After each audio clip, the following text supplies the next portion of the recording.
Bismillahirrahmanirrahim. Bismillahirrahmanirrahim. Assalamualaikum warahmatullahi wabarakatuh.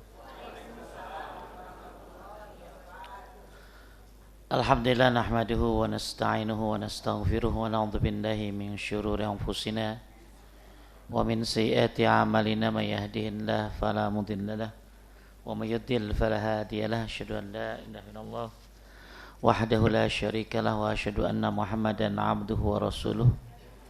Ya ayyuhalladzina amanu taqullaha haqqa tuqatih wa la tamutunna illa wa antum muslimun.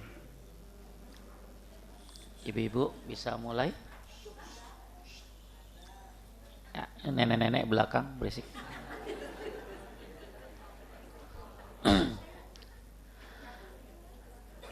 Amma ba'du fa innastaqal hadis kitabullah wa khairal huda huda Muhammadin sallallahu alaihi wasallam wa syarrul umur muhdatsatuha wa kullu muhdatsatin bid'ah wa kullu bid'atin dhalalah wa kullu dhalalatin finnar. Alhamdulillah, semoga Allah limpahkan berkah kepada kita. Kita mendapatkan pahala haji karena menuntut ilmu. Man goda ilal masjid, siapa yang berangkat ke masjid untuk mengajarkan kebaikan atau untuk belajar kebaikan, maka dia mendapatkan pahala haji. Semoga Bapak Ibu mendapatkan pahala haji. Amin ya rabbal alamin. Mari ikhlaskan niat masing-masing semuanya, termasuk saya, bahwa ini adalah salah satu cara jalan ke surga. Sayang sekali kalau datang ke sini tidak dibarengi dengan keikhlasan. Kita lagi bahas tentang hukum sholat jamaah ya, sampai ke poin 10 ya. Sedikit saya review. Walaupun buat ibu-ibu ini bukan wajib sholat jamaah ini di masjid, akan tetapi ibu-ibu punya andil yang kuat dalam menyuruh suaminya, dalam menyuruh anak-anaknya untuk ke masjid. Ya, makanya man dalla ala khairin kafa'ilih, siapa yang menyuruh kepada kebaikan dia mendapatkan kebaikan tersebut. Jadi walaupun ibu-ibu tidak ke masjid, tapi bisa mendapatkan pahala dari anak-anaknya dan suaminya yang ke masjid. Taib, kita ringkas, orang yang ke masjid itu Allah perintahkan walaupun saat dalam keadaan perang ya. Jadi lagi perang aja disuruh ke masjid. Maksudnya disuruh sholat berjamaah. Ya, sebagaimana surat An-Nisa ayat 102. Itu lagi perang. Kita enggak perang tapi malas berjamaah, maka alarm di mana-mana, azan di mana-mana. Akan tetapi belum juga datang ke masjid. Semoga Allah berikan hidayah. Kadang-kadang orang bisa datang ke bandara 4 jam sebelum take off, berebutan main pedal, main padel, ya berebutan sampai datang, sampai susah nyari lapangan, berebutan bisa datang 1 jam. Akan tetapi untuk sholat berjamaah, Masya Allah, betapa sulitnya datang ke masjid. Main sepeda bisa ya, bahkan ada yang main golf berangkat sebelum subuh. Tapi untuk datang ke masjid begitu sulitnya. Padahal orang-orang yang ada di tanah kusir, di kuburan, berharap bisa bangkit untuk melaksanakan sholat walaupun cuma 2 rakaat. Itu sholat sendiri. Mereka berharap tentunya untuk bisa sholat berjamaah, apalagi di masjid. Kemudian yang kedua, Allah merintahkan untuk mengerjakan sholat bersama orang yang mengerjakan sholat. Yang ketiga, Allah menghukum orang yang tidak menyambut seruan muazin dan tidak mengerjakan sholat berjamaah, dia akan menghalangi mereka dari sujud pada hari kiamat. Jadi nanti di dalam Al-Quran surat Al-Qalam ayat 42-43 nanti ada perintah dari Allah untuk sujud. Nah nanti di akhirat ada yang gak bisa sujud. Kenapa? Karena disuruh sujud padahal lagi sehat tapi gak mau sujud. Surat apa tadi? Al-Qalam ayat 42-43. Ya. Kemudian yang keempat, Nabi SAW telah memerintahkan untuk mengerjakan sholat jemaah. Jadi poinnya yang ketiga, mudah-mudahan nanti ketika Allah perintahkan kita sujud, maka kita bisa bersujud. Ya. Dah ibu-ibu, ya. Nah, ibu-ibu diam ya.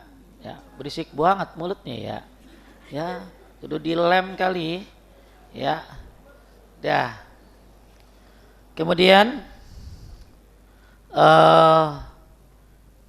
yang keempat, Nabi SAW telah merintahkan untuk mengerjakan sholat jamaah. Yang kelima, bahkan Nabi berkeinginan membakar rumah orang-orang yang gak mau datang sholat jamaah. Nabi berkeinginan, bukan Nabi melakukan ya. Nabi berkeinginan.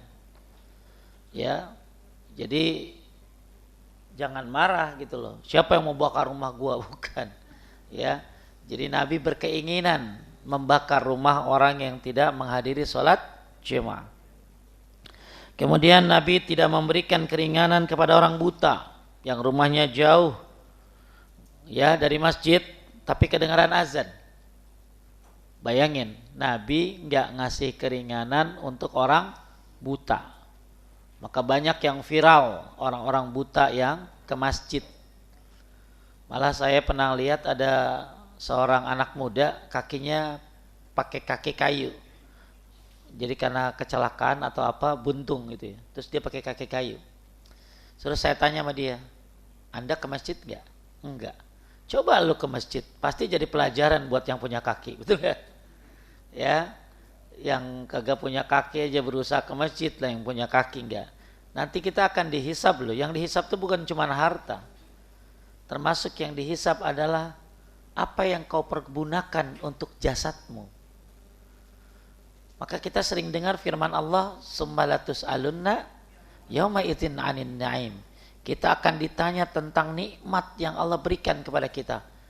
Imam Qurtubi menyebutkan ada 10 kurang lebih nikmat yang akan ditanya. Apa diantaranya? Nikmat udara. Emang udara di Indonesia gimana? Paling enak. Dingin kagak dingin banget, panas kagak panas banget. Lain dengan orang-orang di sana yang di luar. Apalagi yang ditanya nikmat sehat, nikmat air.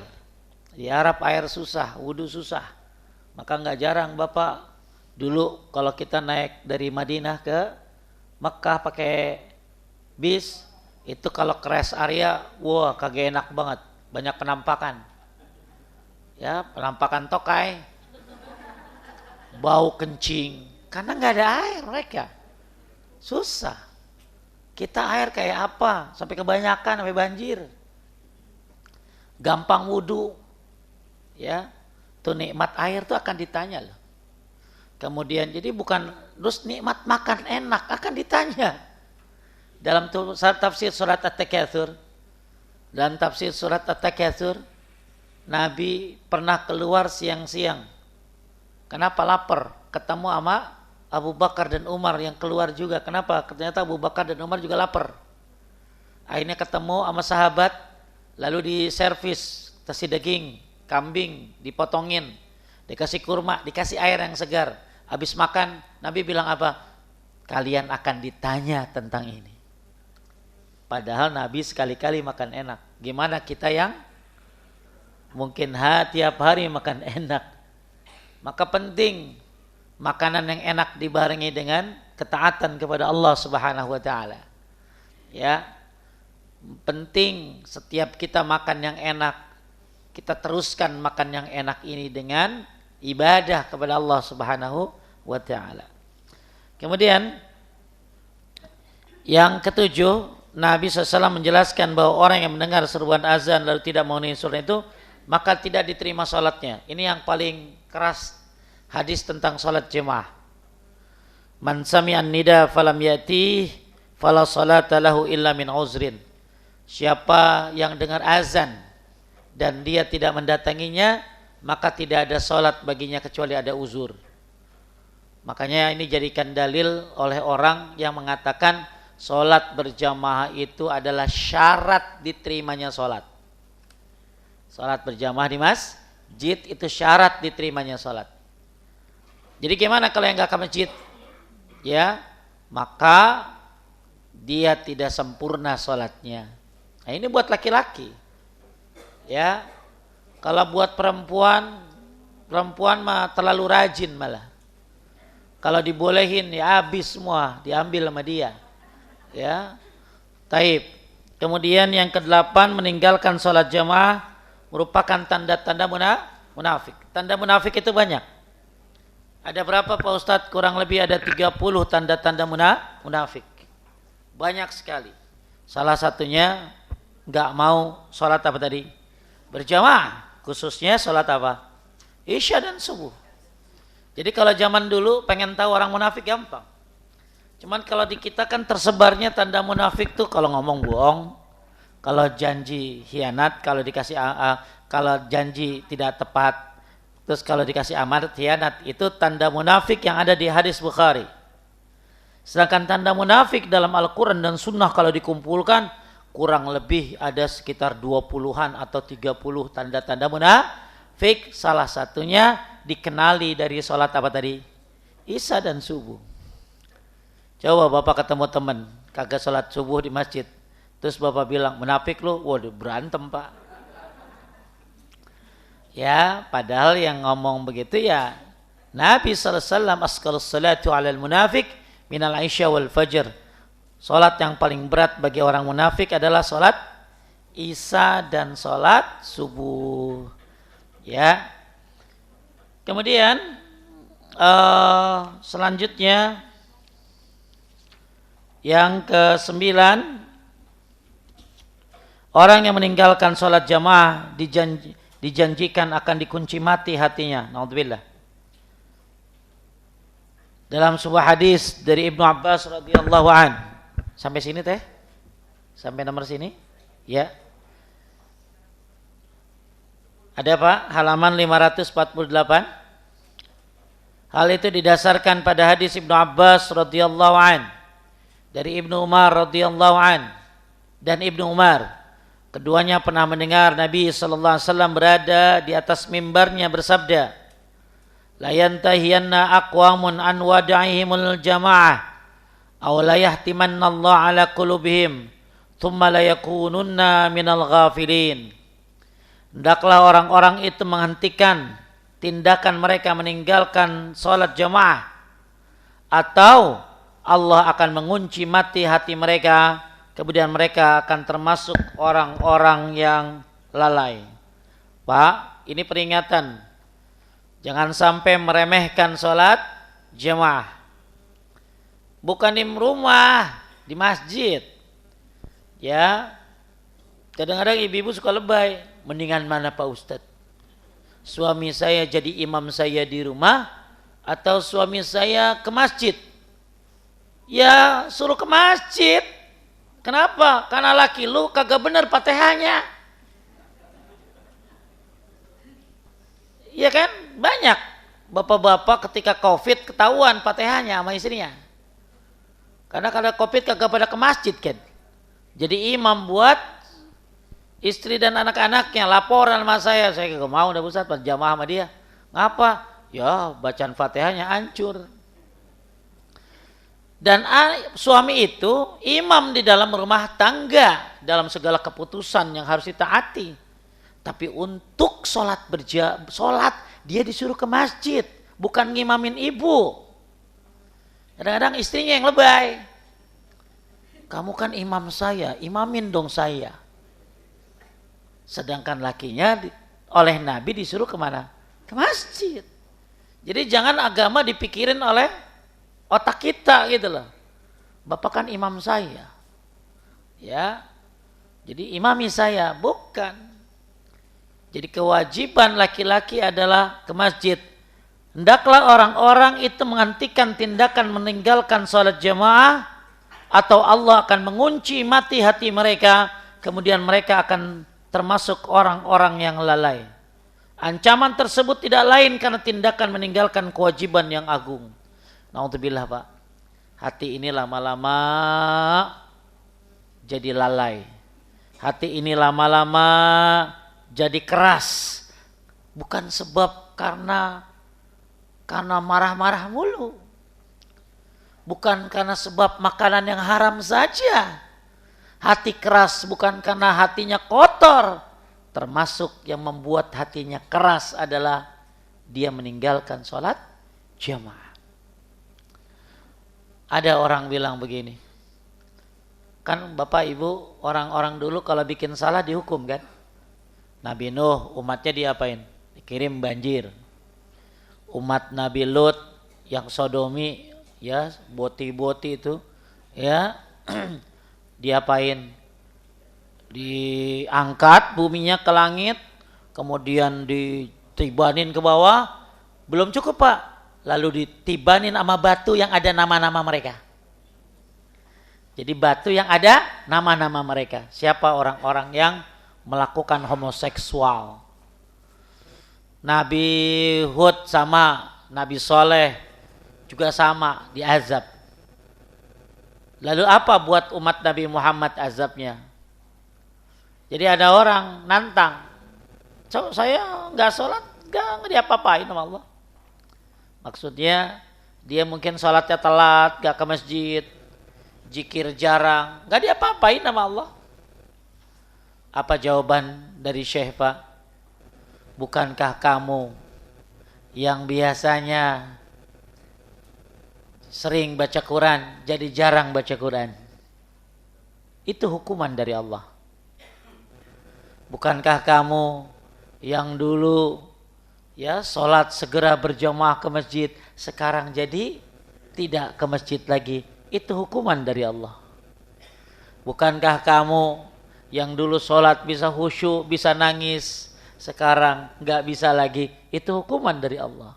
Kita nyangka hukuman itu berupa gempa, betul? Kita nyangka hukuman itu berupa penghancuran.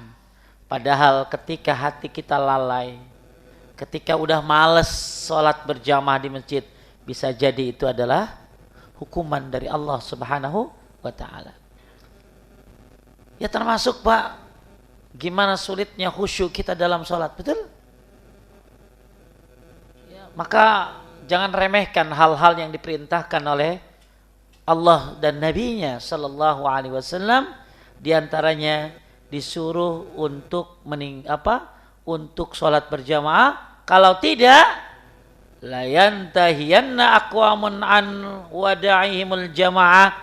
Hendaklah orang itu menghentikan tindakan meninggalkan sholat berjamaah, atau Allah mengunci mati hati mereka. Kemudian mereka termasuk orang-orang yang lalai. Nauzubillah, hati kita dikunci mati oleh Allah. Nauzubillah, kita jadi orang yang lalai. Ternyata salah satu sebabnya apa Pak? Meninggalkan sholat berjamaah, meremehkan sholat berjamaah.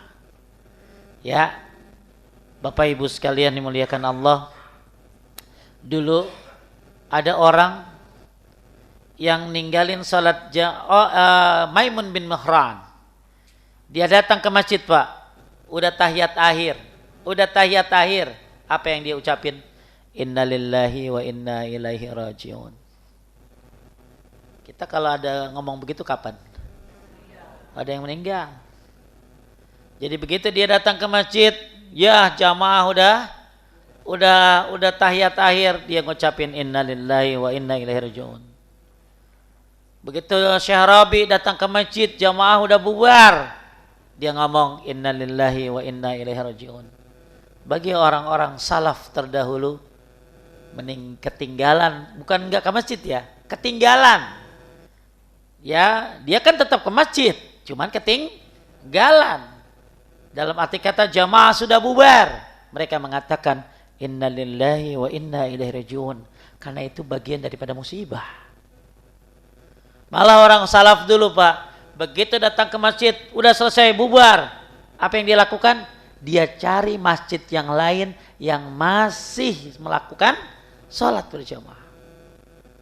Bapak kemana kalau kesini udah beres? Ada tempat lain. Di sana ternyata udah lebih bubar lagi duluan. Ya. Jadi Bapak Ibu sekalian yang muliakan Allah Subhanahu wa taala, hati-hati.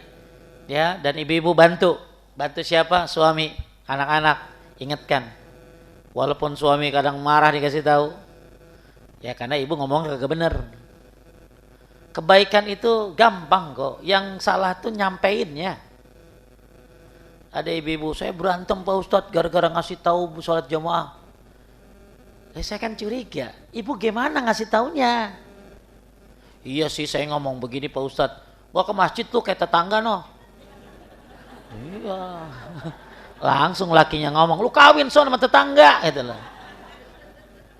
Jadi kebaikan itu kadang-kadang jadi salah ketika cara menyampaikannya salah. Maka ada ibu-ibu nanya sama saya, Ustadz, saya kalau sholat di rumah sama anak saya 2. Saya sholat posisi saya di mana? Saya nggak tahu dia lakinya kemana ya. Ya, cuman dia bilang anak dia 2. Kalau saya sholat jamaah sama anak saya, posisi saya di mana? Maksudnya letak sholat softnya. Ya, saya tanya, ibu nggak ke masjid anaknya? Jauh Pak Ustadz masjid. Jauhan mana sama tempat kursus? Jauhan tempat kursus sih Pak Ustadz. Coba ibu ajak ke anak ibu ke masjid. Sekali 2 kali ibu anterin. Lama-lama anak jadi terbiasa. Itu kan pahalanya banyak banget. Sholat berjamaah itu pahalanya kayak orang haji. Jadi laki-laki itu dapat pahala haji sehari 5 kali. Anaknya 2 berarti 10 kali. Ibu dapat pahala haji 10 kali pahalanya. Bukan perbuatannya. Jadi jangan gara-gara itu nggak haji Pak. Tiap hari haji saya Pak. Ya, akhirnya ya puroda mahal. Bilang aja pelit lu gitu loh. Ya, jadi udah nggak ada lagi puroda. Jadi Bapak Ibu sekalian muliakan Allah, ternyata sebab ditutupnya hati itu bukan karena kemaksiatan saja. Ditutupnya hati itu karena bukan hanya makan yang haram saja. Ditutupnya hati itu bukan hanya gara-gara sebab-sebab melakukan dosa-dosa besar saja. Tapi ternyata orang yang meninggalkan, meremehkan sholat berjamaah, maka la yahtimannallahu ala qulubihim, maka Allah bisa mengunci mati hati mereka.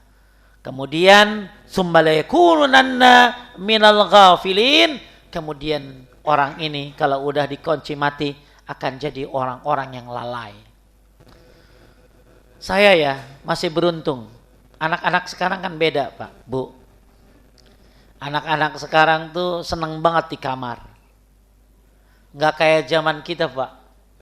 Keluar, main basket, main galasin, ya berenang di kali, ya wah ada buaya juga bodoh dah, ya dulu zaman dulu luar biasa aktifnya. Anak sekarang mah ya di kamar baik, tapi saya masih anggap bagus kalau azan dia ke masjid. Kalau azan dia ke masjid, ya karena Pak ke masjid ini bagian daripada benteng. Kita nggak tahu bahaya internet kayak apa. Kita tahu bahayanya, tapi yang dibuka sama anak-anak kita apa? Apakah ada bapak-bapak yang tahu apa yang dibuka sama anaknya? Karena anak begitu cepat tangannya Pak. Dia nonton apa, begitu kita datang, tak berubah langsung. Langsung murotal. Ya, cepet banget tangannya tak. Ayah, lagi ngapain? Aku lagi dengerin murotal. Kita pergi, tak berubah lagi.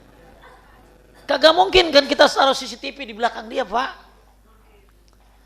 Ya, maka mudah-mudahan dengan dia sholat jamaah akan ada benteng. Dia jalan ke masjid, dia sholat, semoga masih ada penjagaan buat dia. Zaman sekarang kan overload information, banyak banget informasi itu. Pornografi udah kayak apa? Ya, betapa luar biasanya. Anak kita disebutnya generasi scroll. Kalau kita kan generasi koprol, Pak, ya. Sering loncat gitu, aktif. Mereka generasi scroll. Olahraganya cuma begini doang. Olahraga jempol. Udah dah, terserah dia dah. Doain, kita juga nggak tahu trik dia. Kita cuma suruh setiap sholat kita ajak ke masjid. Semoga jadi penjagaan buat dia. Maka saya kan pernah cerita, ada seorang bapak, seorang ibu yang luar biasa perhatian kepada anaknya untuk sekolah di luar negeri. Dikirimlah anaknya ke Jerman. Ternyata setelah 2 tahun anaknya pulang, Pak. Padahal belum beres. Ibunya marah-marah. Kenapa pulang? Di Jerman itu sekolah emang gratis, tapi biaya hidup tinggi. Udah ratusan juta dikeluarkan oleh orang tuanya. Kok tiba-tiba pulang? Anaknya bilang apa, Pak? Aku udah 2 tahun gak sholat Jumat. 2 tahun, Pak. Karena gak bisa Jumatan. Karena selalu hari Jumat ada kelas. Ibunya ngadu ke saya. Nah ini ibu-ibu suka merasa benar gitu loh. Kan saya udah ngeluarin banyak, Pak Ustadz. Dia pulang begitu. Lah Bu, anak lu kagak sholat Jumat 2 tahun. Kagak sholat Jumat sekali aja gak ada alasannya. Salah, apalagi udah 2 tahun. Sampai ada ibu-ibu ngomong, gak apa-apa lah. Ya, anaknya sekolah di Belanda. Susah sholatnya di sana, Bu. Gak apa-apa lah. Yang penting sukses lu.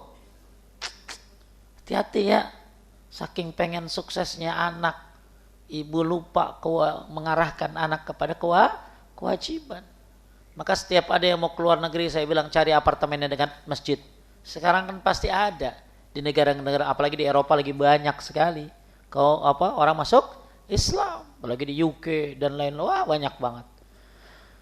Jadi kembali lagi, banyak orang hitam hatinya karena apa? Maksiat.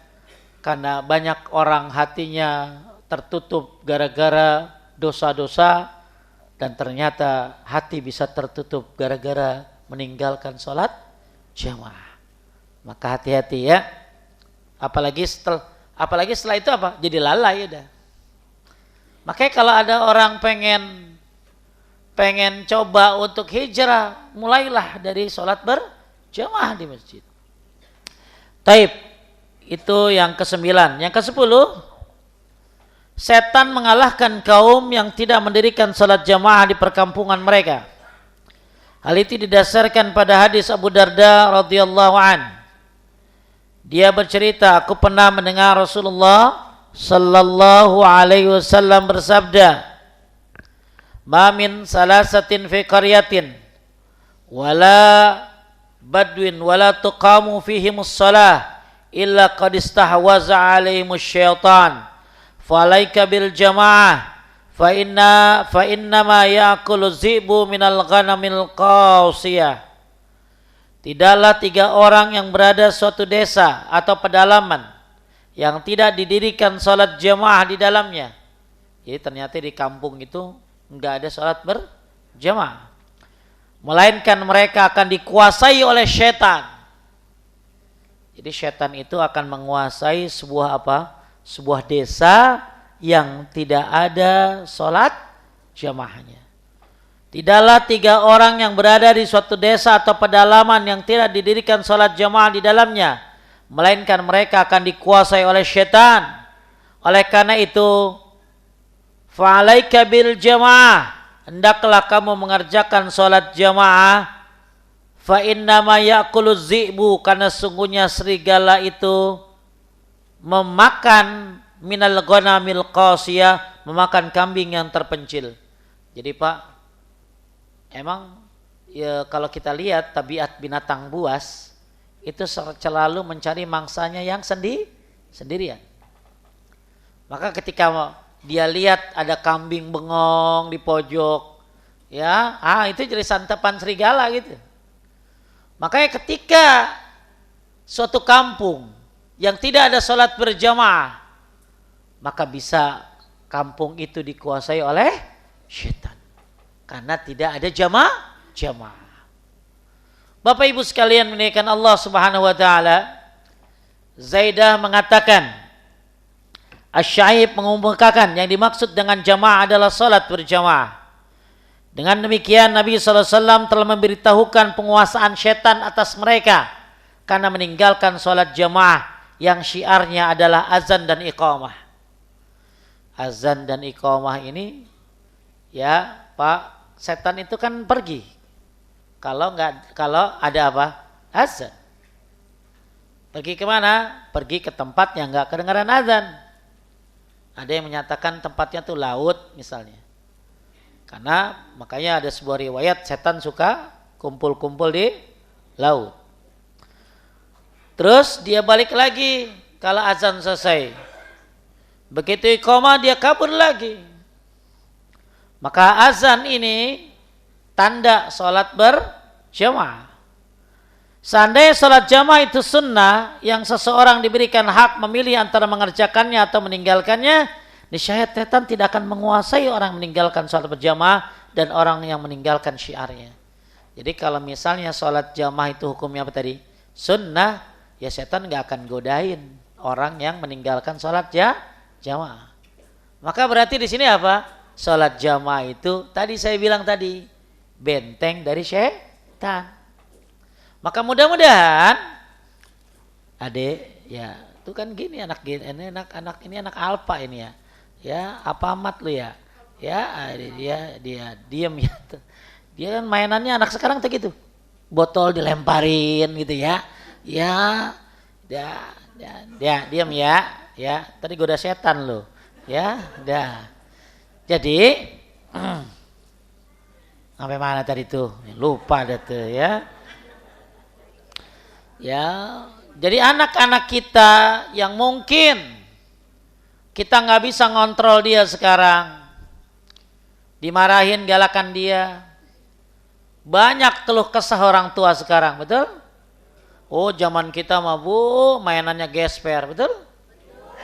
Wah, gesper, rotan, apalagi Bu bambu runcing, ya, masya Allah.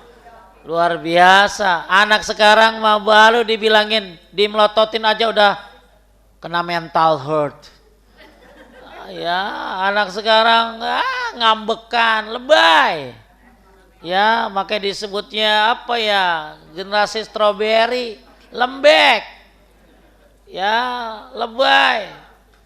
Dulu mah kita di pesantren, wah, sebulan sekali dijenguk, kadang kagak. Anak sekarang baru 2 hari, hari Jumat Sabtu di sekolah kan ada sekarang tuh yang begitu tuh. Udah pulang udah kayak gak betah gitu ya. Ya Allah ya. Itu anak ustadz gimana anak lo gitu loh. Ya. Iya. Duh. Luar biasa lebaynya. Ini tantangan kita nih Pak. Makanya kita nggak ngerti, kita tinggal doa banyakin, betul? Ya, makanya Ibu lihat di aplikasi saya ada 4 doa yang bagus Ibu doa supaya punya anak yang soleh. Lihat di Instagram saya, apa sih titik doanya? Apa sih titik doanya? Baru tadi tayang. 4 doa yang bagus dibaca untuk orang tua. Kita kan taunya Rabbi habli minas sholihin doang. Ya, ada masih 3 lagi. Lihat doa-doanya mudah-mudahan bisa diamalkan. Ya, di mana tadi? Apa sih titik doanya? Kali nenek-nenek punya IG. Ada IG? Ya. Kalau enggak ada ya udah GI deh, ya. Ya. Nah, jadi kita bisa doa terus buat mereka. Terus ngapain lagi? Kita contohkan. Jangan kita nyuruh ke masjid tapi bapaknya kagak ke masjid. Ya, di samping doa kita contohkan. Yang ketiga nasihat. ngasih tahu. Nah, udah azan. Nah, udah azan. Siap-siap ya. Yang keempat, kasih reward, hadiah, nggak apa-apa. Ya, ngapa panjat pinang aja ada hadiahnya? Lebih berhak lagi hadiah itu untuk syariat. Nanti kalau kamu setahun bisa sholat jamaah di masjid, mami kasih setrika listrik. Ya, mami kasih sepeda listrik. Ya, apakah buat anak-anak? Mungkin awalnya itu, nanti dia jadi terbiasa. Tuh yang keempat tuh, kasih hadiah. Yang kelima, ini yang sedang kita bahas. Ya, jangan sampai mereka ninggalin sholat berjamaah. Ayo nak, anterin mami ke masjid. Ibu-ibu mah sholat di rumah, kata dia. Lah karena lo di rumah, ya harusnya kan kamu yang ke masjid. Bukan ibu yang ke masjid. Ya udah anterin dah. Ya, mudah-mudahan ini jadi apa tadi? Benteng. Karena tadi setan akan menguasai apa tadi? Sebuah daerah yang di situ orang meninggalkan sholat jamaah. Maka anak-anak disuruh ke masjid. Nggak apa-apa berisik juga. Wah kadang-kadang emang ngeselin Pak. Bercanda aja.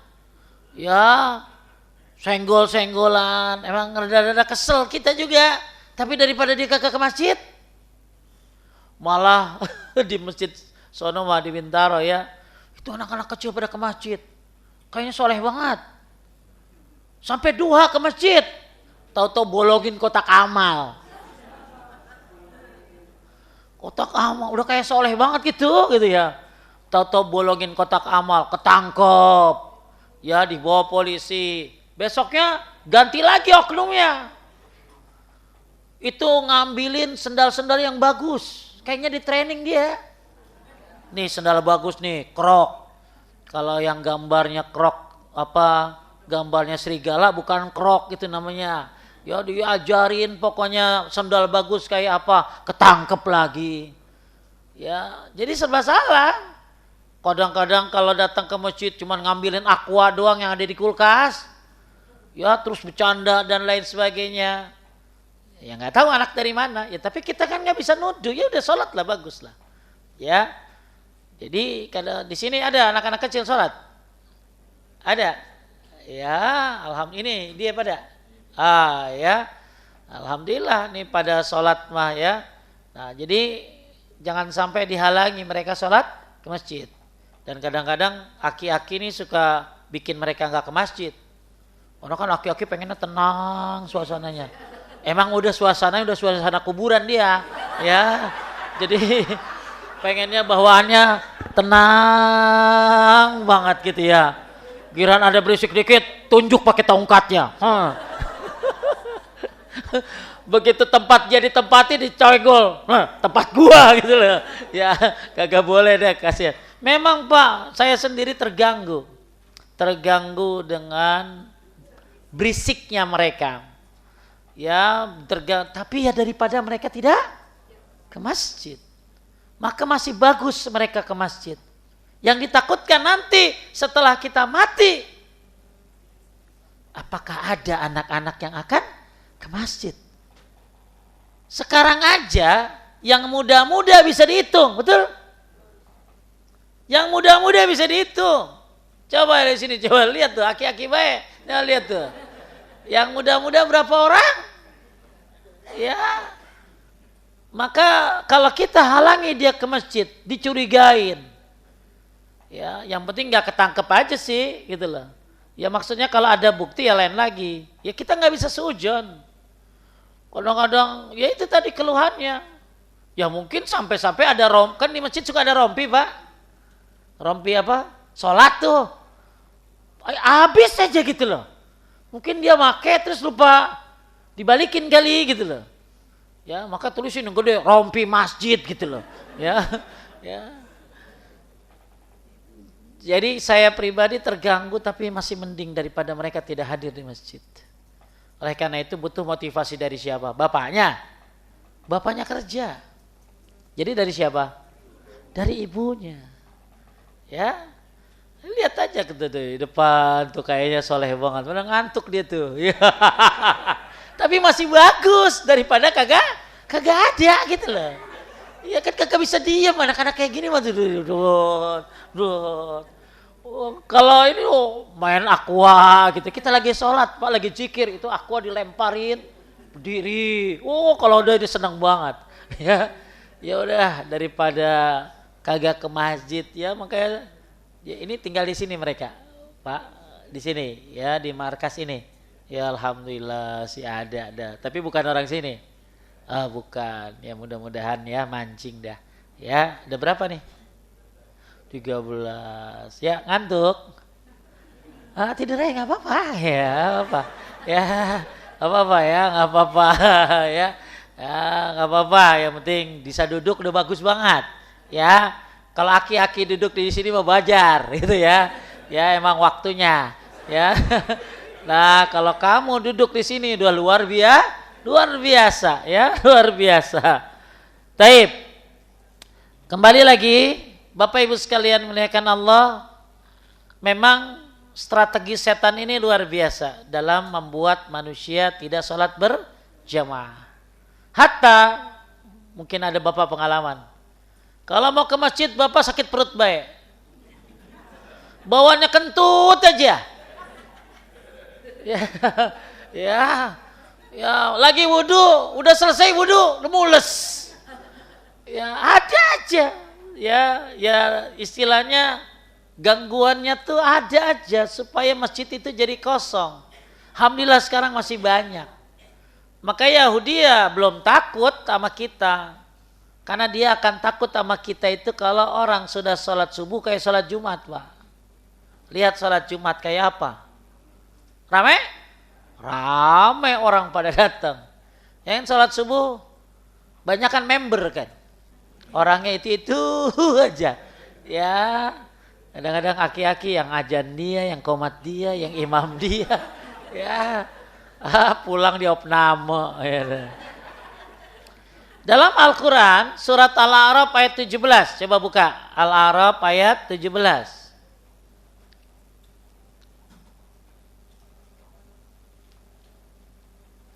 Allah subhanahu wa ta'ala berfirman, la'atiyannahum min baini aydihim wa min khalfihim wa an aymanihim wa an syama'ilihim.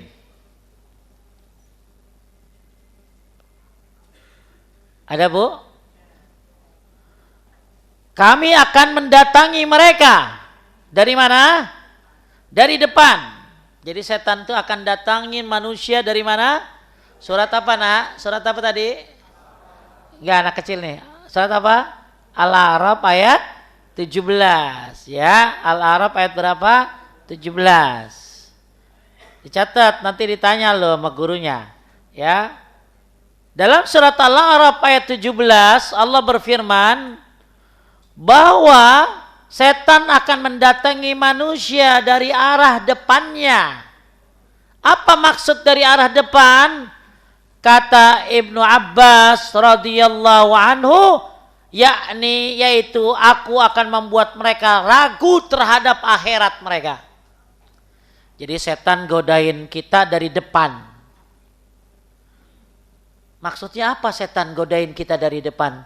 Kita akan dibuat ragu tentang urusan akhirat. Maka ada orang, emang kita harus sholat ya? Emang perempuan harus pakai hijab ya? Emang ada ya surga ya? Emang ada yang neraka ya? Ini godaan setan dari mana? Dari depan. Kemudian yang kedua, setan akan menggoda mereka wa min khalfihim, dari arah belakang. Apa maksudnya? Aku jadikan mereka senang terhadap kehidupan dunia. Maka Bapak Ibu Masya Allah, kita lagi sholat aja masih kepikiran dunia. Saking senangnya kita sama dunia. Setan godain kita dari mana tadi? Belakang. Ini surat apa? Al-A'raf ayat 17. Kita belajar tafsir sedikit nih tentang godaan setan dari depan. Dia membuat kita ragu terhadap akhirat. Sampai-sampai ada video viral anak muda bilang begini, Bu. Lu kalau untuk urusan dunia, nggak usah doa-doa, nggak usah sholat, nggak usah. Gua nggak sholat sebulan, gua Ramadan kagak puasa, tapi hasil gua usaha apa yang gua inginkan terkabulkan semuanya. Itu viral tuh anak muda begitu tuh. Ya naudzubillah pemikiran kayak begitu. Jadi dia menyangka nggak perlu sholat, nggak usah puasa, urusan gua berhasil. Teman gua yang sholat, yang puasa kagak berhasil. Ini padahal istidraj. Ya, ini tipu daya. Makanya dia digoda dari depan, dibuat kita ragu tentang urusan akhirat. Sampai ada bapak-bapak yang percaya, nggak percaya sama urusan. Emang ada surga, Tat? Emang ada neraka di mana sekarang? Ya, jawab ya gampang, lu mati aja dulu, ntar juga ketemu. Gitu. Kemudian setan menggoda dari arah belakang. Apa maksudnya? Dijadikan kita senang terhadap kehidupan dunia. Makanya begitu sulitnya sholat khusyuk. Begitu sulitnya sholat berjamaah di masjid. Karena berbenturan dengan apa? Dengan dunia kita. Jangan sampai ya, gara-gara kerjaan, gara-gara ngojek, nggak sholat. Naudzubillah. Digaji berapa? Orang sampai ninggalin sholat. Yang ketiga dari mana? Dari kanan mereka. Apa maksudnya? Setan akan menyamarkan urusan agama mereka. Kalau tadi kan urusan akhirat, surga, neraka. Sekarang enggak. Emang wajib jilbab ya?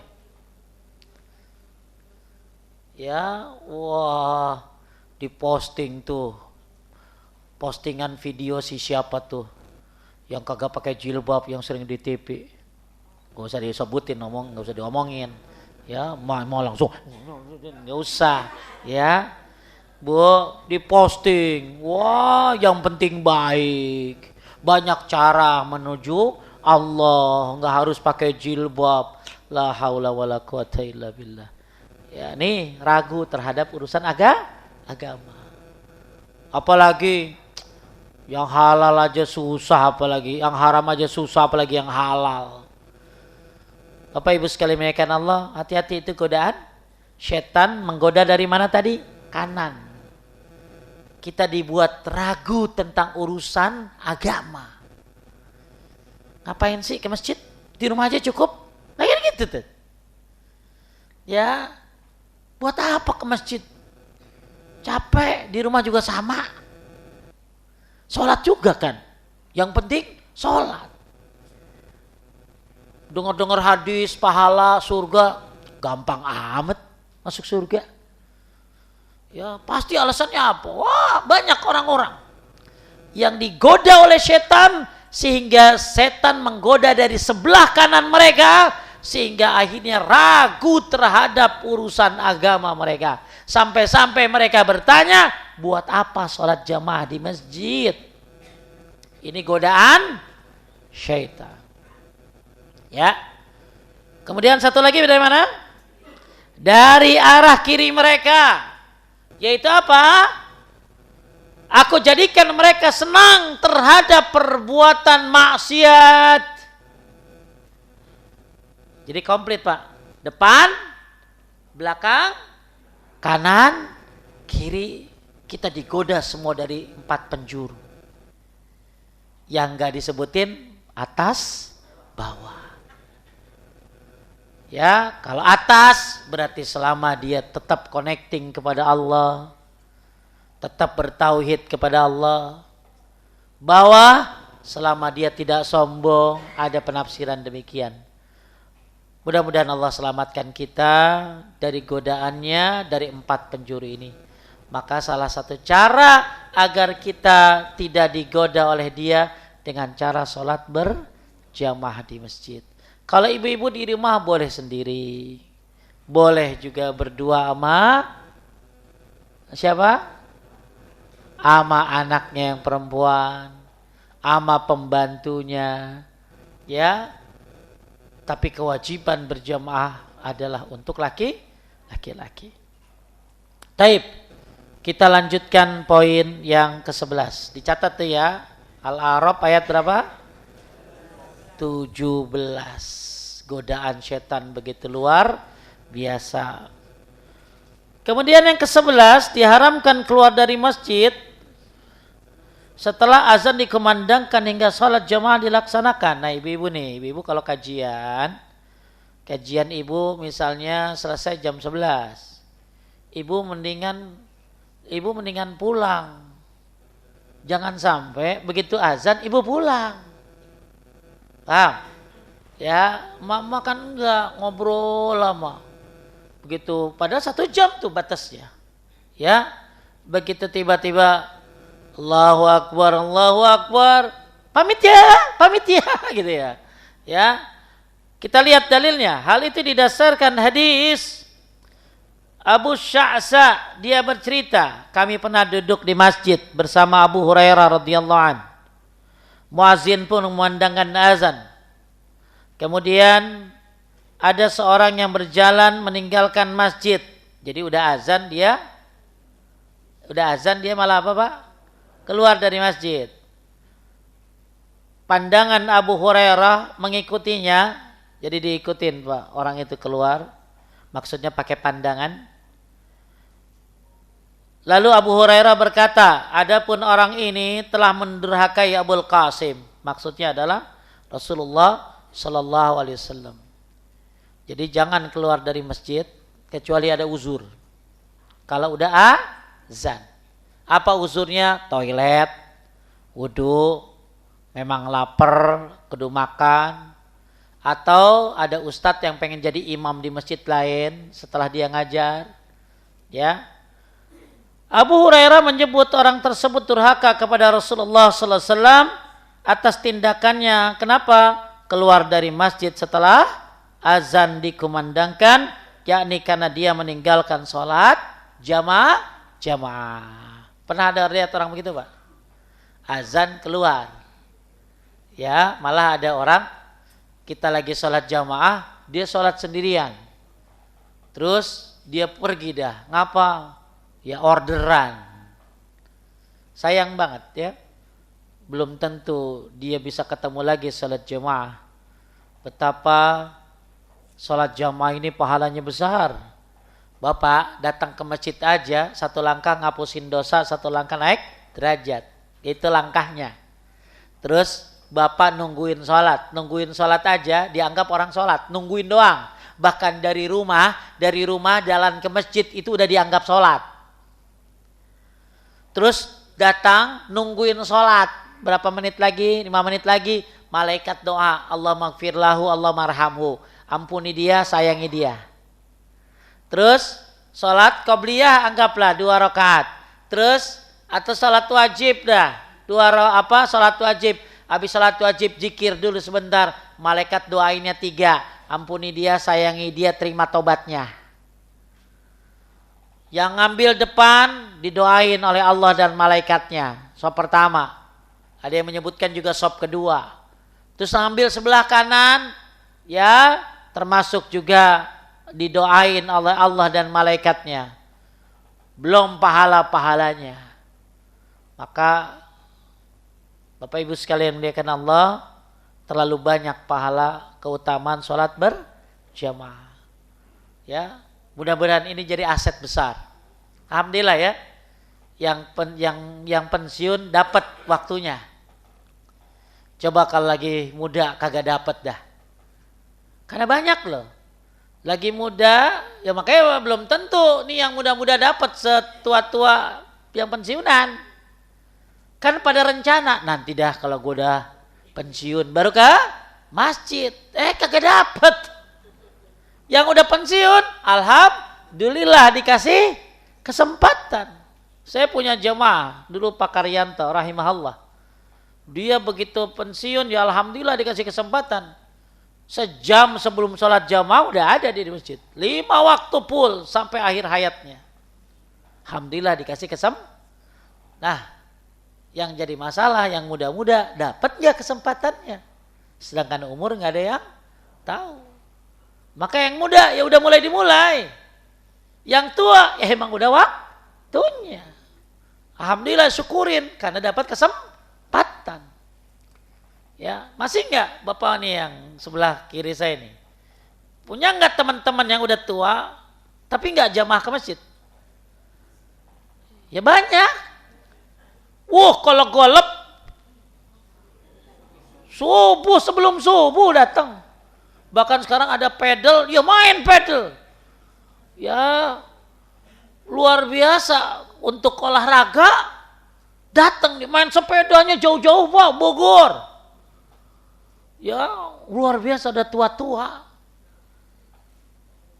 Jadi banyak orang di usia tua itu yang akhirnya bersyukur, alhamdulillah dikasih kesempatan memaksimalkan dirinya di usia tuanya untuk beribadah kepada Allah Subhanahu wa taala, salah satunya salat berjamaah. Tapi ada juga yang enggak terpanggil juga. Tapi kalau olahraga luar biasa. Sampai sekarang kan ada ini Pak, kalau udah tua bagus angkat barbel gitu loh. Ke gym juga gitu loh. Aki-aki banyak di gym gitu loh. Ya, nenek-nenek pada ngangkat barbel gitu loh ya.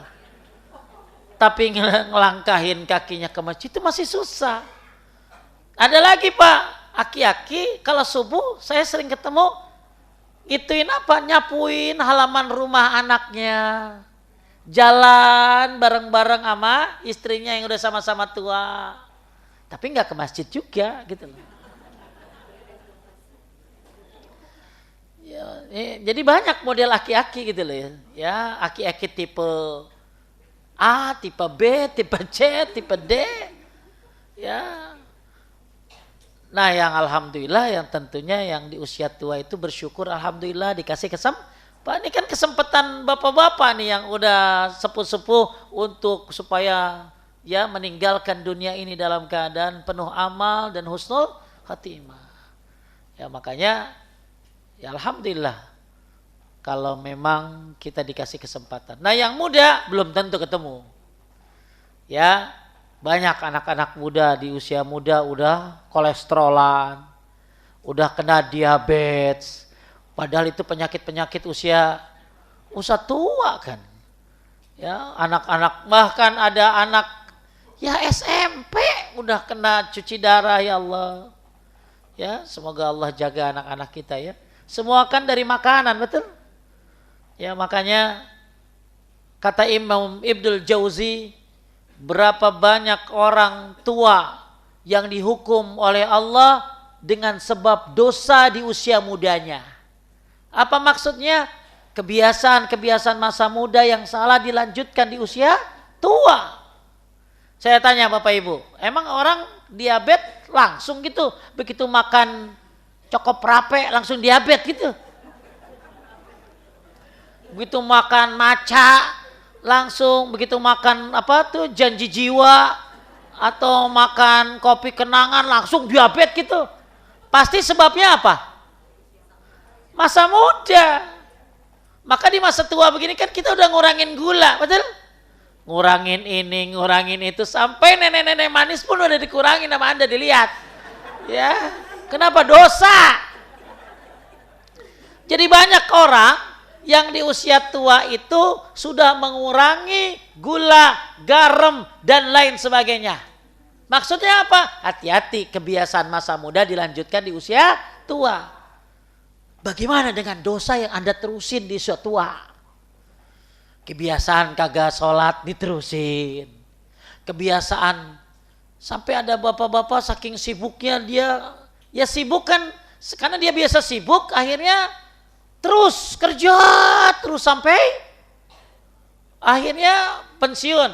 Oh, daftar lagi di perusahaan mana, terima. Ya boleh-boleh saja, tapi ada nggak kesempatan dia untuk menjalankan syariat? Maka sebenarnya usia-usia tua itu udah anaknya aja sih yang ngongkosin mah. Ya, jadi ada bapak-bapak yang akhirnya dia begitu dia ceritanya harta udah berlimpah Pak Bu. Ini cerita tentang orang kaya tapi begitu dia usia tua tuh pengen pensiun. Akhirnya sebelum pensiun Dia disuruh ikut seminar dulu sama direktur tuh ke Singapura atau kemana lah. Lalu akhirnya dia memperkenalkan diri, pengusaha kumpul, dia memperkenalkan diri. Wow, karyawannya berapa, pabriknya berapa, omsetnya berapa, orang pada tepuk tangan dengan kesuksesan orang tua ini. Setelah orang tua ini turun, datang anak muda, bahkan perempuan, menyebutkan perusahaan yang lebih banyak dari perusahaan kakek-kakek itu. Menyebutkan anak buah yang lebih banyak daripada anak buah kakek itu. Menyebutkan omset yang lebih banyak dari omset kakek-kakek itu. Marah dia, Pak. Gila, anak muda udah ngalahin gua. Dia telepon ke perusahaannya, batal, resign. Demi ambisi, enak banget anak muda ngalahin gua. Dia begitu iri melihat orang yang lebih sukses dari dia, tapi tidak iri melihat aki-aki yang ke masjid. Dia tidak iri melihat orang yang sudah tua, banyak diam di masjid, banyak ibadah, ya, banyak ta'lim dan lain sebagainya. Itulah orang yang dari masa mudanya sudah ngapain tadi? Terbiasa mencari dunia, kemudian dilanjutkan di usia tuanya. Maka kata Ibnu Jauzi, betapa banyak hukuman terlaksana di usia tua. Kebiasaan buruk di usia muda dilanjutkan di usia tua. Hati-hati. Maka di usia tua ini sudah saatnya kita taubatan nasuha, memperbaiki diri. Taib. Lanjut. Abu Hurairah menyebutkan masih poin 11. Orang tersebut terhadap durhaka kepada Rasulullah SAW atas tindakannya. Kenapa? Keluar dari masjid setelah azan. Imam Nawawi rahimahullah mengatakan dalam hadis tersebut terdapat pengertian bahwa makruh keluar dari masjid setelah apa? Azan. Dikumandangkan hingga menunaikan salat wajib kecuali karena suatu alasan. Wallahu alam. Larangan tersebut muncul dengan jelas dan lantang dari Abu Hurairah radhiyallahu an. Dia bercerita, Rasulullah SAW pernah merintahkan kami, "Iza kuntum fil masjid fanudiya bis salati fala yakhruj ahadukum hatta yusalli." Jika kalian berada di masjid, fanudiya bis salah, lalu azan diserukan, fala yakhruj, maka hendaklah jangan keluar ahadukum, seseorang dari antara kalian, hatta yusalli, sampai selesai mengerjakan salat. Jadi Allahu Akbar, keluar dari masjid. Kenapa enggak boleh? Dia durhaka kepada Abul Qasim. 2, menyerupai setan. Kenapa, Pak? Karena setan kalau dengar azan dia kabur, ya. Dari Abu Hurairah radhiyallahu an, Rasulullah sallallahu alaihi wasallam bersabda, "La yasma'un nida fil masjidi hadha, thumma yakhruju minhu illa lihajatin, thumma la yarji'u ilaihi illa munafiq." Tidak diperbolehkan seorang mendengar azan di masjid kemudian keluar darinya kecuali ada keperluan, kemudian tidak kembali lagi ke masjid, melainkan dia orang munafik. Orang munafik ini ternyata salah satunya dia dengerin azan malah keluar dari masjid, terus dia nggak kembali lagi ke masjid. Jadi boleh, Pak, begitu kalau ada uzur. Apa uzurnya? Mungkin dia wudu, tapi kan wudu juga balik lagi. Ya, mungkin dia lapar, ya makan dulu terus dia balik lagi. Atau mungkin ada juga dia harus mengurus hal-hal, misalnya tadi ya, misalnya ada imam, ada ustadz yang selesai ngajar azan, dia harus jadi imam di tempat lainnya, itu dibolehkan. Aku mendengar Syekh Abdul Aziz bin Baz rahimahullah menyebutkan, tidak diperbolehkan keluar dari masjid yang telah dikumandangkan azan di dalamnya, kecuali karena satu alasan lain, misalnya hendak wudu atau mengerjakan di salat di masjid lain. Jadi mungkin kajian di sini, terus sholatnya pengen di Bogor kali, kagak nyampe, kejauhan. Ya, pengen sholatnya di masjid mana dekat rumahnya, boleh begitu, ya. Kemudian Al-Mubarakfuri rahimahullah mengatakan hadis tersebut menunjukkan bahwasanya tidak diperbolehkan keluar dari masjid setelah azan dikumandangkan di dalamnya kecuali karena keadaan darurat.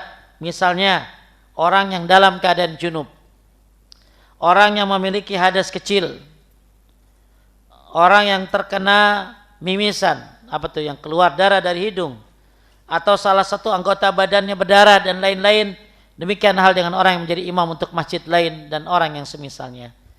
Jadi kalau bisa ibu-ibu yang ada pengajian pagi, ibu-ibu misalnya ya selesai jam berapa ya, maka lebih baik ibu pulang ke rumah, sholat di rumah.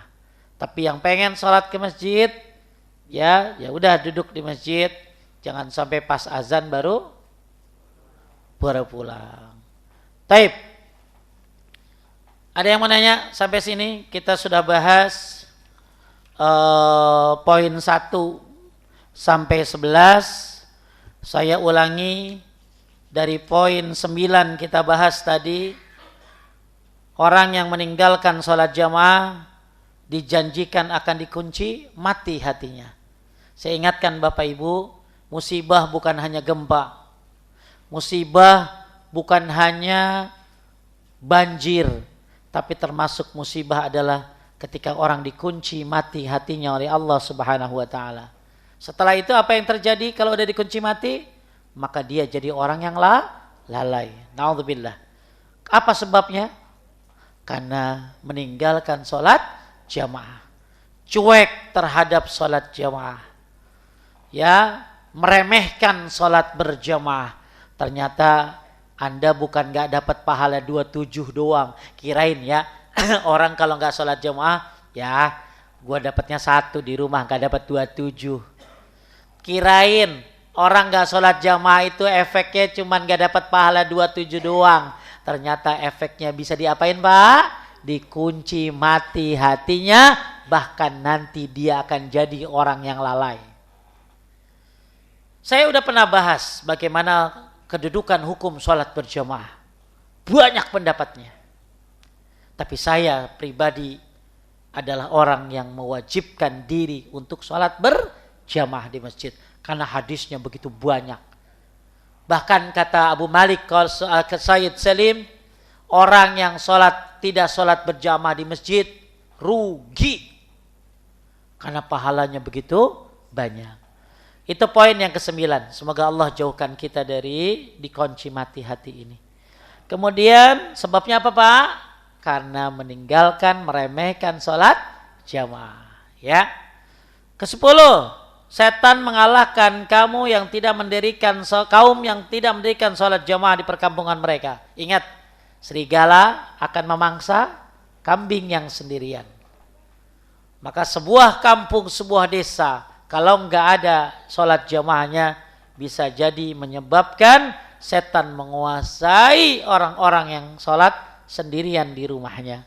Ya, maka penting untuk melakukan sholat berjamaah khususnya di masjid. Dan setan menggoda dari mana tadi? Depan, belakang, kanan, kiri, sebagaimana surat Al-A'raf ayat 17. Kemudian yang ke-11, diharamkan keluar dari masjid setelah azan dikumandangkan hingga sholat jamaah dilaksanakan. Sampai sini ada yang mau nanya? Silakan ibu-ibu. Ya. Assalamualaikum warahmatullahi wabarakatuh.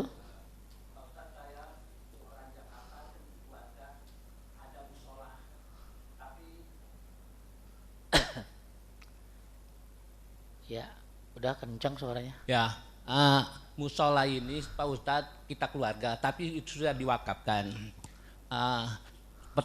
Pertanyaan saya, apa itu sudah memenuhi syarat? Karena kan hadisnya mengatakan sholat di masjid itu dikatakan musola ya Pak Ustadz ya. Apa itu sudah memenuhi syarat? Malah kalau di kita mah sholat mah dilanggar.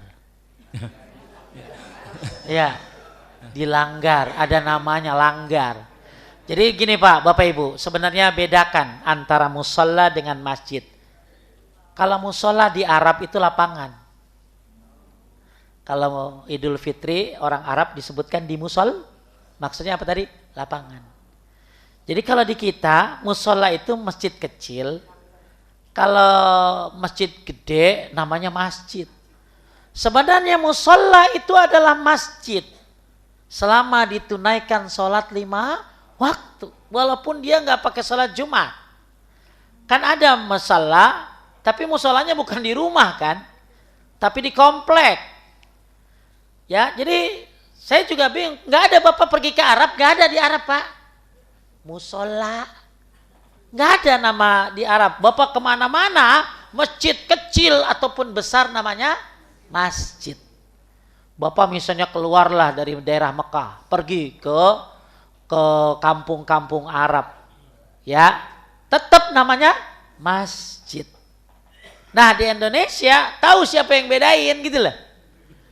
Kalau di Arab musola apa tadi? Lapangan. Jadi pertanyaannya, boleh nggak sholat di musola Pak Ustadz? Boleh, dilanggar aja boleh. Dilanggar tuh maksudnya di musola kecil. Yang penting didirikan sholat berjamaah 5 waktu dan azan berkumandang.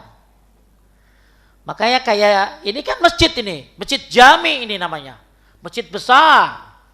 Nah di komplek-komplek ada yang masjid-masjidnya ya setengahnya ini, bahkan cuman segini kecil banget Pak.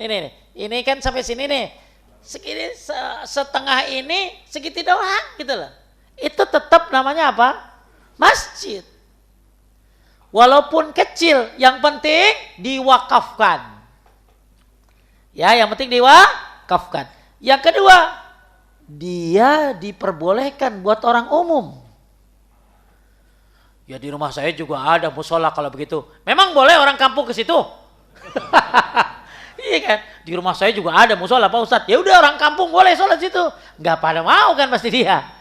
Jadi musola itu adalah masjid selama didirikan sholat berjamaah, apalagi ada azannya. Jadi jangan ragu Pak.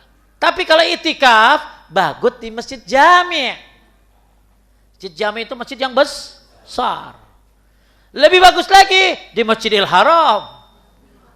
Kalau itikaf. Ya. Ada lagi?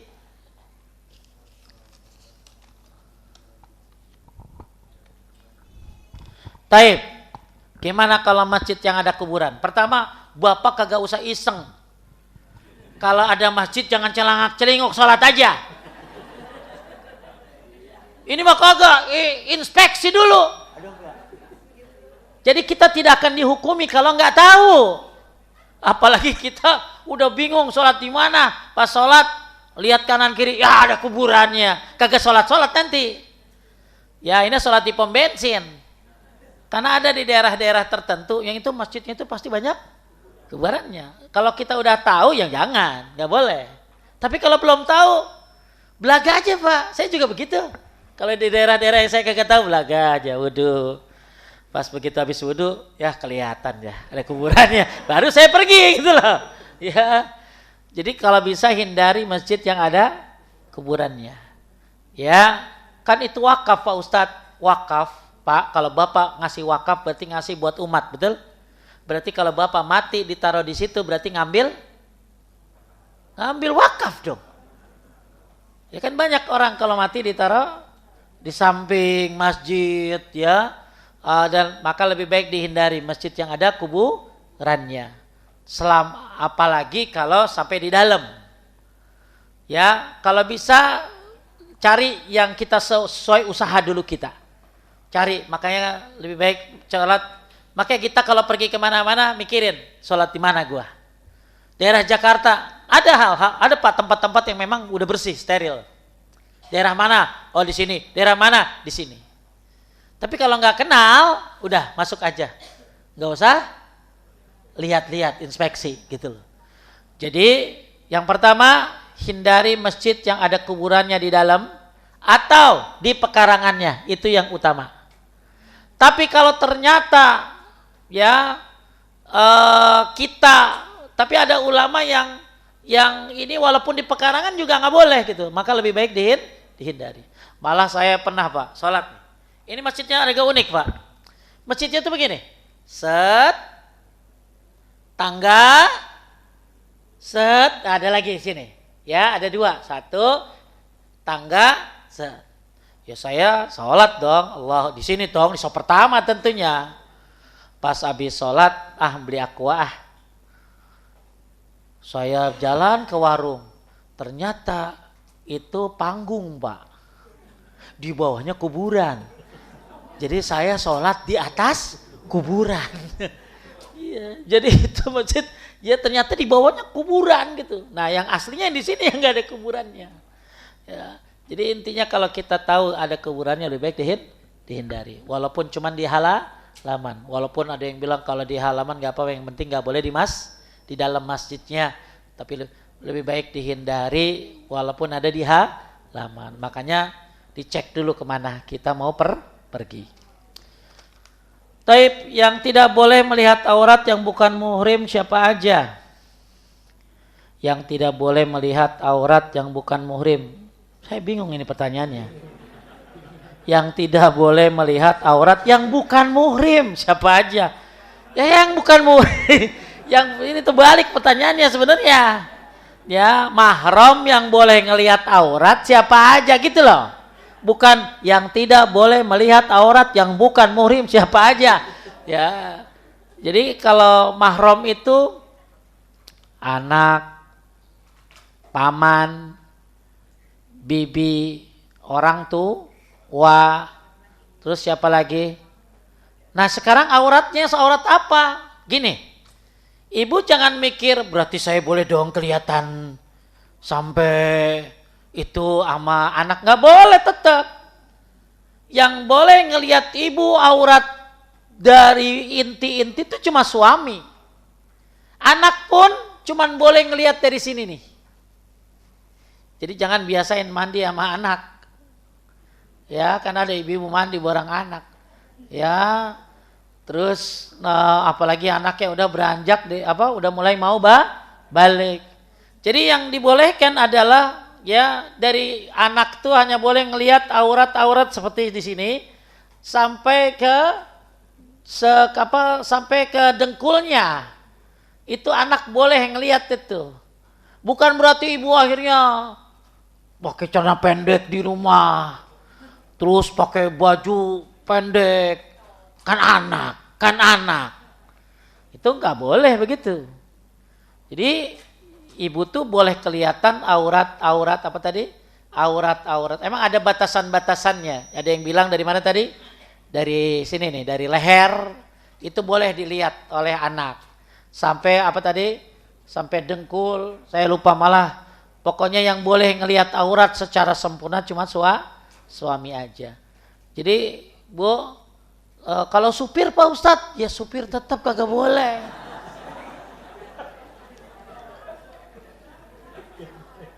Kan saya udah tua Pak Ustadz, masalahnya supirnya gimana? Ya kan nenek-nenek sekarang banyak yang rada-rada neli, lincah. Ya disebutnya nenek lincah, jadi dandan gitu ya. Nah jadi kalau misalnya aurat buat perempuan kan seluruh tubuhnya kecuali muka dan telapak tangannya, tapi yang boleh dilihat oleh mahramnya hanya ukurannya dada tadi sampai saya lupa antara dengkulnya atau ke betisnya. Terus gimana kalau misalnya ibu-ibu senam, betul? Senam dengan perempuan-perempuan yang lainnya, boleh? Ya tadi kelihatannya cuma sebatas itu doang. Terus penting juga ibu-ibu senam itu pastikan tuh ibu-ibu yang ngelihat aurat ibu bukan perempuan yang begini. Suka ngomongin ke laki dia. Tadi aku senam sama Ibu Jubaidah. Rambutnya panjang banget dah gitu lah. Itu ibu-ibu kayak gitu diblokir aja. Ya, diblokir, di-lab aja dari grup senam. Kenapa? Suka ngomongin aurat ibu kepada suaminya, nggak boleh. Ya. Jadi kalaupun harus senam, ibu-ibu dengan ibu-ibu, walaupun orang kafir, kata Syekh Utsaimin, boleh melihat aurat cuman sebatas apa tadi? Leher, ya. Dan kan ibu-ibu ya tetap ketutup kan auratnya, ya. Kemudian apa balasan bagi orang yang tidak menutup aurat? Ya balasannya dosa pasti. Ya, apalagi termasuk yang diancam tidak bisa apa? Mencium wanginya syurga bagi orang yang tidak menutup auratnya. Jadi tiap hari dia dosa. Salat hijab itu udah kayak salat. Ibu husu nggak husu harus salat. Ya. Jadi kalau ibu hatinya jelek kan ada orang begitu tuh. Yang penting hatinya baik Pak Ustadz. Ya, yang penting mah jilbaban dan hatinya baik gitu loh. Ya dia tuh berjilbab nyerocos baik. Dia tuh jilbab tapi nyakitin orang. Jadi jilbab itu kayak sholat. Husu kagak husu harus pakai jilbab. Ustadz kalau yang udah tua gimana Pak Ustadz, bukannya boleh dibuka. Lagi muda dia kagak pakai. Pas udah tua ngambil keringanan. Padahal yang boleh lihat nih jilbab nih. Ada yang namanya abaya, betul? Terus kemudian ada yang namanya kerudung yang nutupin himar tuh nutupin dada. Nah, jilbab itu sebenarnya tuh yang itu tuh Bu. Yang kayak selimut. Ibu pernah lihat orang Arab, ibu-ibu pakai kayak selimut panjang, itu jilbab tuh. Apa ada di Indonesia yang pakai begitu? Jadi yang boleh dibuka buat yang sudah tua selimut itu. Berarti tetap ngapain? Tetap pakai yang menutupi dada dan tetap pakai abaya. Kalau di Indonesia kan digabung semuanya. Jadi jilbab tuh kerudungnya dipanjangin sampai ke betis, kemudian abayanya dipanjangin sampai menutup ke kakinya. Itu. Jadi kalau di kita cuma 2 lapis. Kalau di Arab berapa lapis? Bisa 3 lapis dia. Abaya yang lebar, terus yang menutupi apa tadi? Dadanya baru pakai selimut begitu. Nah selimut itu yang disebut apa tadi? Jilbab. Ya. Taib. Salat baca salawat Nabi sampai mana bacaan yang wajib dibaca? Kalau tahiyat awal itu boleh sampai syahadat. Ya. Boleh juga sampai hamidum, sampai Allahumma shalli ala Muhammad kama shalli ala Ibrahim innaka Hamidum Majid. Boleh sampai wa barik ala Muhammad wa kama barakta ala Ibrahim innaka Hamidum Majid. Tapi kalau tahiyat akhir itu sampai wa min fitnatil masihid dajjal. Jadi salawat Nabi bagus dibacanya sampai habis, sampai Hamidum Majid ya. Salawat yang dikenal dengan salawat apa? Salawat Ibrahimiyah. Apakah tabib memakai ilmu sihir? Saya harus lihat. Ya, kalau tabibnya cuman ibu sudah saya transfer penyakitnya ke ayam. Ibu sekarang transfer ke saya, gitu loh ya. Ya, maksudnya transfer duit ya. Ya, jadi tabib ini istilah bukan orang. Jadi tabib ini orang yang mengobati. Jadi gini Pak, Bu, saya nggak tahu istilah kayak begitu. Tabib itu seperti apa? Yang pasti pengobatan itu ada 2. Yang pertama pengobatan syar'i. Berarti ada dalilnya dari Quran dan hadis. Apa? Zaitun, zam-zam, madu, habatus sauda, kemudian ruqyah, ya talbinah, kemudian pokoknya yang ada di dalam Quran dan hadis itu namanya pengobatan syar'i yang ada dalilnya. Doa-doa ya yang kayak doa-doa yang diajarkan oleh Nabi itu namanya syar'i. Zam-zam apalagi. Pengobatan yang kedua, pengobatan kauni. Kauni itu apa? Ilmiah. Dokter. Pengobatan yang bisa dipertanggungjawabkan secara medis, secara akal. Jadi nggak usah bilang begini, pusing, alhamdulillah saya minum Decolgen. Emang ada dalilnya Pak? Itu namanya kauni. Ilmiah. Sudah dibuktikan secara ilmiah bahwa ini mengandung ini, mengandung ini, mengandung ini. Ya. Misalnya herbal. Bisa. Itu kan namanya kauni. Oh, herbal ini bisa begini. Makan daun ini bisa begini. Ya, itu namanya pengobatan apa tadi? Kauni itu ilmiah, ya. Nah, misalnya akupuntur misalnya, itu pengobatan kauni. Jadi selama bisa dipertanggungjawabkan secara ilmiah. Nah, yang ketiga yang tenar, pengobatan syirki. Dia nggak ada dalilnya dari Quran hadis, nggak ada bisa dibuktikan oleh ilmiah. Saya ada pengobatan dari seorang bapak-bapak ngadu sama saya. Itu pengobatannya direbus caranya. Jadi si bapak itu masuk ke gentong gede, ya, iya. Jadi kayak percobaan masuk neraka gitu ya. Naudzubillah ya. Itu bapak itu dimasukin ke gentong, terus dipakein api di bawahnya, terus dikasih ramuan. Dia gini aja, api dicelupin air, terus dikasih ramuan. Terus nanti kalau warnanya hitam itu dosa katanya. Ya Allah, dosa bisa keluar begitu ya. Ya, dosa katanya. Kalau warnanya ini berarti penyakitnya ini. Ini ilmiahnya dari mana? Bahkan sering penipuan, betul nggak? Dulu ada orang namanya siapa sih? Pesulap merah ya. Ya, dia kan pernah bongkar tipu daya dukun yang ternyata ada barangnya di Shopee. Paham maksudnya? Jadi biar keluar asap. Gimana caranya? Kan kita suka begitu tuh. Ya orang-orang yang sekolahan mah udah kada ketawa kayak gitu Pak. Yang masih begitu kan yang mungkin entah di mana, di kampung-kampung kali. Ya begitu ibu diginiin, tahu keluar asap. Padahal ada alat yang bisa ngeluarin asap. Itu kan ibu ada asapnya bu. Ya Allah kenapa nih Pak Ustaz? Itu penyakitnya keluar itu. Ya udah. Ya, jadi kalau berobat mendingan apa tadi? Syar'i atau kauni.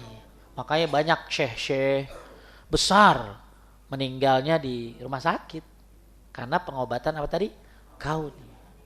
Ya, jadi kalau mau syar'i ya air zam-zam, ya madu, habatus sauda, apalagi zaitun, bagus. Nah, pengobatan yang nggak jelas ini yang ternyata bertebaran di masyarakat kita. Yo, saya pernah lihat ada tukang urut, Pak. Setiap ngurut ngerokok mulu, kagak pernah berhenti, Pak. Udah kayak urut.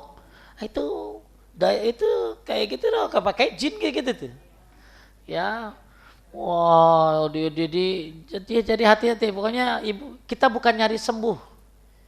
Kita nyari bagaimana sakit ini diridhoi oleh Allah kalaupun sembuh. Kalau sembuh ternyata enggak diridhoi, caranya salah. Takut-takut. Akhirnya jadi syirik, udah sakit badan, sakit akidahnya. Taib, semoga bermanfaat, semoga Allah mudahkan Bapak Ibu. Apa Bu?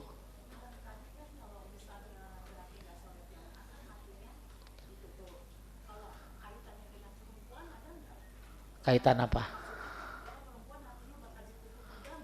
Kalau nggak ke masjid, ya. Oh, kalau perempuan bisa ditutup hatinya. Salah satunya sebabnya apa? Banyaknya dosa, kemaksiatan, ya. Maka salah satu cara sholat agar dihindari dari ditutupnya hati, yang pertama adalah baca Quran dengan tafsirnya. Afala yatadabbarunal Quran am ala qulubin akfaluha? Kenapa tidak tadabbur Quran? Apakah hatimu sudah dikunci? Makanya kalau ibu baca Quran bagus dengan tafsirnya, lihat artinya, lihat bagaimana penafsiran ulama, maka mudah-mudahan hatinya tidak dikunci. Kemudian yang kedua, Nabi pernah bilang sama sahabat, atuhibbunan yalina qalbaka wa tudrik hajatak? Maukah kamu dilembutkan hatimu dan dipenuhi segala keinginanmu? Maksudnya hatinya dilembutin, ya. Yang merasa keras hatinya, susah dinasehatin, maka Nabi kasih saran. Yang pertama, irhamil yatim, sayangi anak yatim. Kedua, pegang palanya. Kemudian, kasih makanan dengan makanannya. Makananmu. Jadi kita kasih makanan dengan makanan kita. yalin qalbaka wa tudrik hajatak, maka lembut hatimu dan dipenuhi segala kebutuhanmu. Ya, jadi baca Quran, terus sayangi anak yatim itu yang belum balik, ya, belum balik yang masih kecil.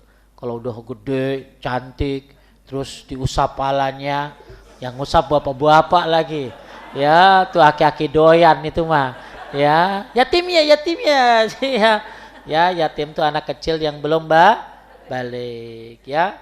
Barakallahu fikum, subhanakallahumma bihamdika asyhadu an la ilaha illa anta astaghfiruka wa atubu ilaik. Assalamualaikum warahmatullahi wabarakatuh.